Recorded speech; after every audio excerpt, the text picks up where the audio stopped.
Bonjour Patricia. Bonjour Anne. Bonjour à tous. Bonjour à tous. Aujourd'hui, on parle des dragons. Les dragons. Alors, ouais, les dragons. Un thème qu'on nous avait demandé d'ailleurs, Ah qui oui. va faire plaisir à quelqu'un. Ah, super. Alors, ben voilà, moi j'ai envie que tu nous dises, Patricia, qui ils sont, comment tu peux les présenter, toi, dans ton monde à Quand toi. tu me dis qui sont, c'est des êtres. En fait, c'est des êtres à part entière. Enfin, je sais pas, moi j'ai toujours du mal à définir pleinement. En fait, comment dire, un humain. Qui sont les humains? Je sais pas, c'est des Oui, alors, mais parce que là, le dragon, c'est quand même aussi un personnage de légende, donc Oui, il y a tout un il y a imaginaire tout derrière. un imaginaire, un folklore par rapport aux dragons. Après, il existe plusieurs espèces de dragons. Par exemple, il existe des dragons qui sont comme en Chine, très très longs. Mm. Il y en a d'autres qui sont plus comme la culture occidentale, avec une queue, des ailes, etc. Donc voilà, ça c'est Tiamat. Je présente ma statue qui représente Tiamat parce que moi personnellement, j'ai eu à conscientiser que j'avais été dragonnière et je suis redevenue forcément dans cette incarnation en conscientisant. Et j'ai beaucoup travaillé avec Tiamat, qui est un dragon, un des deux dragons primordiaux de la planète Terre, qui était présent au moment de la construction de la planète, avec Assi. Bon, alors on va peut-être revenir là-dessus, et puis sur le rôle de dragonnier après. Mais oui, dans l'imaginaire collectif, le dragon, c'est un animal qui crache du feu, qui n'est pas Tous ne forcément... vont pas cracher du feu, Ouais. ils ont tous leurs particularités. Il y en a qui ont une bonne intention comme il y en a qui ont une mauvaise intention. Voilà, alors je voulais en venir à ça, c'est que souvent ils ont mauvaise presse quand même, les dragons, comme... Pas forcément, en Chine, tu fêtes le dragon Oui. au moment de la nouvelle année, etc. Ils sont pas tous mauvais stress. Après, c'est pas en fonction des races. Il y en a qui ont une bonne intention, tout simplement, quelle que soit, on va dire, la race des dragons, ceux qui sont longs ou qui ont d'autres formes. Parce qu'il peut y avoir des dragons marins, comme les hippocampes, il y a plein de dragons différents. Mais c'est plus l'intention qui est derrière, comme il y a des humains qui ont une mauvaise intention, d'autres qui ont une bonne intention. Et donc quand on fait venir un dragon, si on veut lui poser des questions ou si on veut travailler avec ou autre, toujours vérifier l'intention de l'être globalement, que ce soit un dragon ou un autre qui est en face de nous ou qui est avec nous. Mais souvent, il me semble que l'archange Michael a terrassé un dragon. Non, c'était pas ça l'histoire. Et donc peut-être Il paraît. Les mots qui me viennent, c'est il paraît, donc oui, je peux pas te dire. Non, mais c'est pour dire que voilà, on associe souvent le dragon à quelque chose de pas très positif, quoi, voire très négatif. Donc, Ouais, mais je veux dire, tu peux être dans le positif et être dans la bagarre. Hein. Tu peux, en ce moment, il y a une grosse guerre qui se déroule dans le subtil. C'est une grosse bagarre. Il y en a qui ont une bonne intention et il y en a qui ont une mauvaise intention dans cette guerre-là. Donc, c'est pas parce qu'on participe à une guerre qu'on a forcément une mauvaise intention. Donc, chez les dragons, il y a aussi ceux qui ont des bonnes intentions et ceux qui en ont des moins bonnes. Bien sûr. Et on entend dire aussi, dans les milieux spirituels, pour les gens qui travaillent avec des dragons, qu'ils ont des rôles particuliers. Par exemple, qu'il y a des guérisseurs, qu'il y a des protecteurs, qu'il y a des initiateurs. Oui, c'est comme tout. D'accord. Et un guérisseur, à un moment donné, peut y venir un initiateur. Il a ses missions de vie, il fait des apprentissages et peut-être qu'à un moment donné, il doit travailler sur ça et peut-être qu'à un autre moment, il travaillera sur autre chose. Ça peut évoluer comme tout être, hein, que ce soit un dragon, un humain, un minéral, un arbre, enfin c'est tous. Et j'ai entendu dire aussi récemment que les dragons seraient plus nombreux actuellement, de retour un peu parmi nous, les humains, depuis pas forcément. Non, depuis une cinquantaine d'années, j'ai entendu dire, pour nous aider, nous les humains, dans cette phase d'ascension. Alors là, j'ai une conscience collective dragon qui me parle, qui est, c'est surtout une question de est-ce qu'on nous appelle ou pas, est-ce que nos missions sont à être sur cette partie-là de l'espace ou pas. Est-ce qu'ils sont, ils me disent, on n'est pas forcément plus nombreux, mais peut-être qu'on peut mieux nous capter. La différence pour eux est plus là-dessus. Non, j'ai pas, ils me disent, on a toujours été là et le nombre n'a pas forcément augmenté dans ceux qui sont vraiment, j'ai envie de dire, présents à long terme.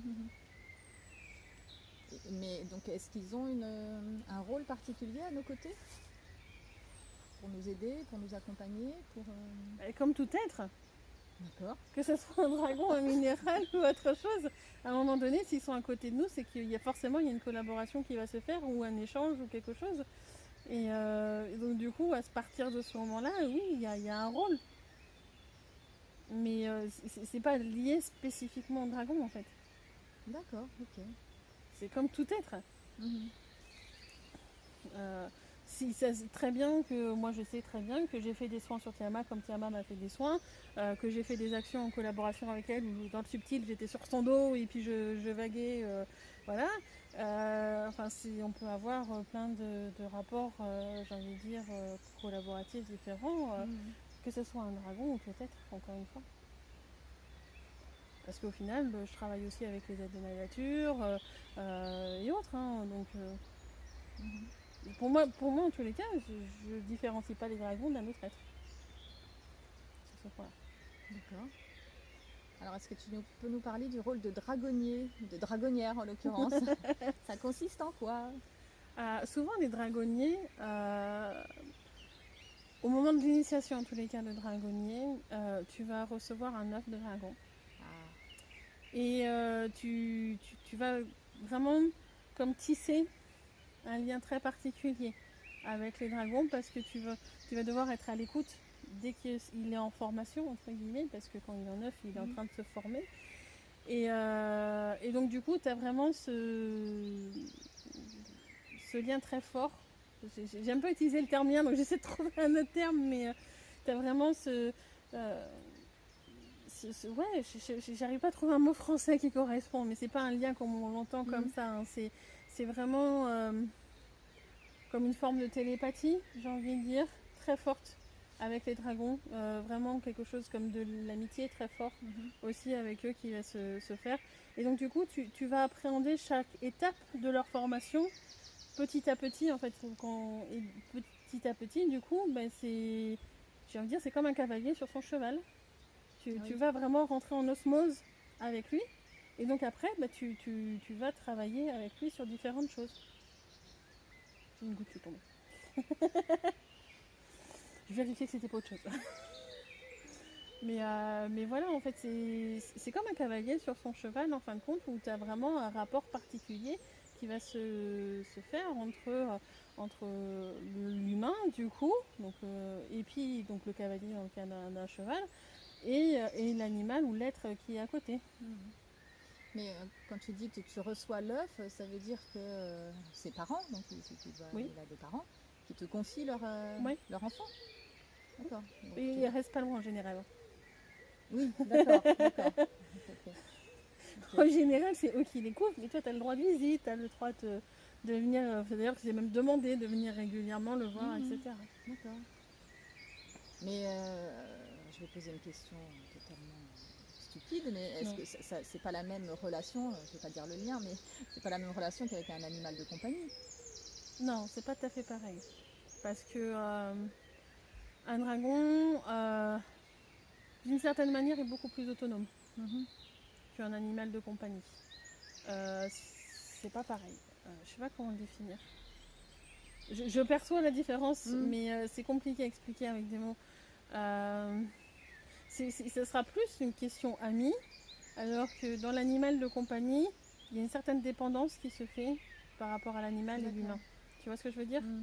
Ce côté dépendant n'existe pas. Moi, je sais que Tiamat, on a eu beaucoup à faire, j'étais sa dragonnière ou autre. Et après, tu as plusieurs degrés dans le côté indépendant. Aujourd'hui, elle est complètement indépendante. Mais c'est quelque chose qui s'est construit aussi au fur et à mesure de notre relation. Elle est adulte là? Bien sûr. D'accord. Elle était déjà adulte quand je m'en suis reconnectée dans cette incarnation avec elle. D'accord. T'as pas eu l'œuf alors? J'ai dans un autre moment. D'accord, ok. Ça y est, je rattache les bouts là. Okay. Non, en fait, ce qui s'est passé, parce que j'ai le droit de le raconter, c'était une nuit de pleine lune où j'étais sur ma terrasse et il y avait un travail à faire, je sentais. Là, c'était plus le côté chaman qui est revenu. Alors, j'étais sur ma terrasse en train de parler langage sacré, Apaona, Kaita, Lanai. Je faisais des petits chants et tout. Et puis, des moments, je faisais des révérences parce qu'il fallait que je fasse des références. Donc, j'ai fait des révérences. Et puis, d'un seul coup, en fait, j'ai vraiment eu l'image d'une pièce qui s'ouvre au centre de la planète. et deux dragons qui en sont sortis, qui étaient du coup Tiamat et Apsu. Et en fait, ça faisait quelques siècles qu'ils étaient enfermés dans le centre. Et à ce moment-là, j'avais réouvert la porte. Voilà.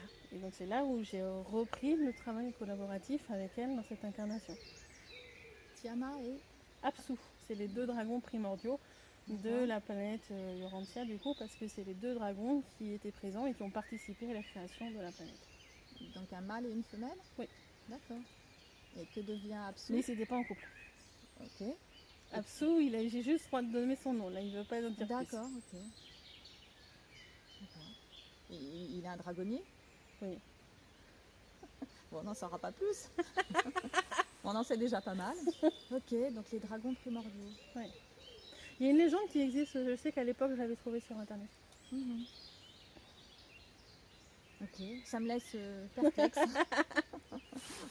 Alors, il arrive que tu me dises, quand on se promène parfois, ah ben tiens, là, il y a un dragon en haut de la tour, machin. Ils aiment bien être en hauteur. Ouais, d'accord. Et donc, ce sont des êtres de grande dimension. Alors, vu qu'ils sont dans le subtil, d'une certaine manière, ils peuvent se rétrécir. Ah oui, d'accord. Après, ça dépend desquels. Quand ils sont petits, en général, ils ne sont pas encore d'une grande dimension. Tiamat, quand elle prend toute sa place, elle est imposante. Mhm. Ils ont sûrement des formes et des couleurs différentes. Oui. Ouais. Ok. Bah, c'est compliqué à décrire comme ça oralement. Comme j'ai dit, par exemple, tu as ceux qui sont représentés en Chine qui sont très longs, qui sont une forme de dragon. T'en as où, comme ici, où il y a juste du coup une queue avec des ailes et une forme qui est complètement différente, qui représente un lézard entre guillemets avec des ailes.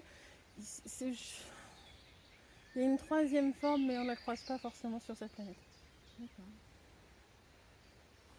Bon, c'est passionnant encore.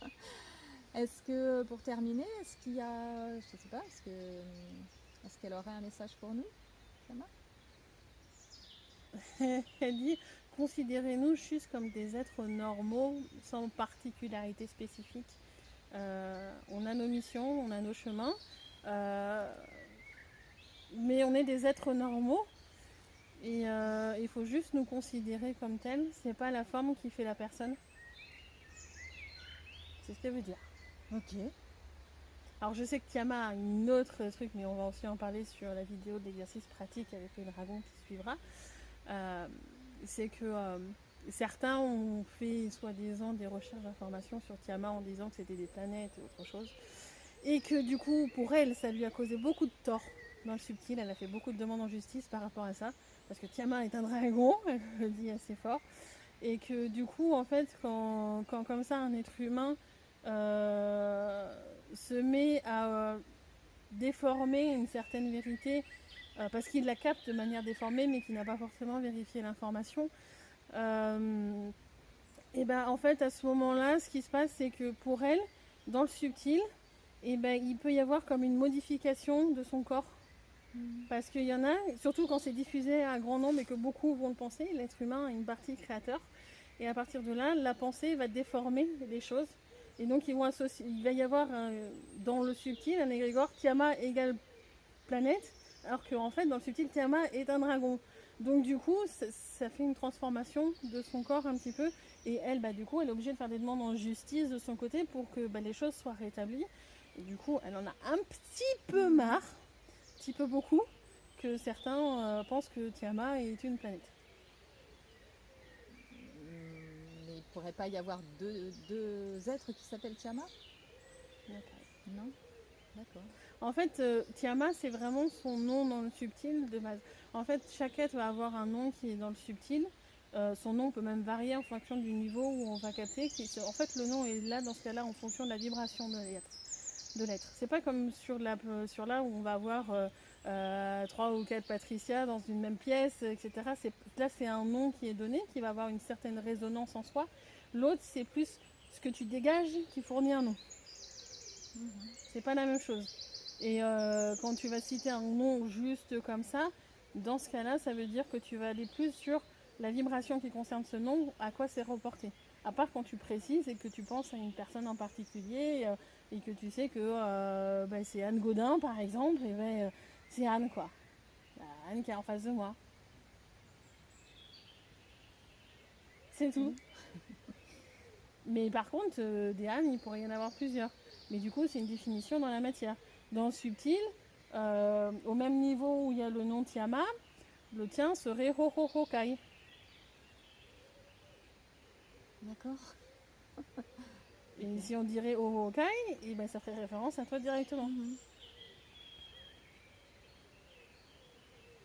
Bon, bah alors Tiama, on va essayer, enfin moi de mon côté ça ne me pose pas de problème, mais de respecter ce On nom. dit merci. Ouais, ok. Et pour elle, c'est important. Et ce que je vous dis, je comprends que ce ne soit pas forcément une vérité pour tout le monde ou autre. Après, interrogez-vous intérieurement, demandez bien à avoir des réponses qui soient exemptes de corruption, allez chercher l'information par vous-même. Est-ce que je dis est juste Peut-être que certains auront une information comme quoi c'est pas juste, c'est possible. Moi, en tous les cas, c'est ma vérité. C'est la vérité entre l'univers du dragon, Tiama, avec qui je collabore depuis longtemps. Et voilà. Bon, eh bien on va remercier tous les dragons qui étaient là, évidemment, Tiama, ma dragonne à moi. Et merci Patricia pour tous ces éclairages. Et puis donc on se retrouve pour un exercice pratique avec les dragons. Voilà. Merci. Au revoir. Au revoir.